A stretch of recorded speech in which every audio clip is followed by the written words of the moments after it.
और अब बात करेंगे महंगाई की। हुकूमत का महंगाई के मारे अवाम पर एक और कारी वार। IMF की इमाम पर वफाकी काबीना ने बिजली मजीद महंगी करने और सब्सिडी खत्म करने की मंजूरी दे दी। जून तक घरेलू सार्फिन के लिए बिजली के निर्ख में 7 रुपए फी यूनिट तक इजाफा होगा।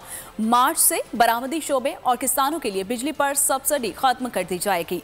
एक्सपोर्ट सेक्टर बिजली पर 12 से 13 रुपए पैसे फी यूनिट की सब्सिडी से महरूम हो जाएगा। प्लान के तहत 3 रुपए 39 पैसे फी यूनिट का सरचार्ज लगेगा, जबकि सेमाही एडजस्टमेंट की मद में बिजली 69 पैसे महंगी की जाएगी, जिसके तहत रवा माह बिजली 4 रुपए 40 पैसे फी यूनिट महंगी कर दी जाएगी।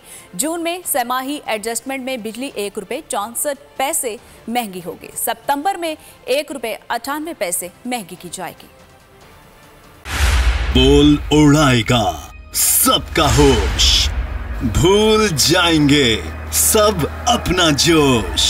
देखिए पाकिस्तान की सबसे बड़ी PSL ट्रांसमिशन सकलैन मुश्ताक, रमीज राजा, सुहेब अलवी, जमील फारूकी और फहीम खान के साथ खेल का जुनून रोजाना रात 11 बजे सिर्फ बोल न्यूज पर। सब्सक्राइब करें और बेल दबाएं ताकि कोई खबर रह न जाए।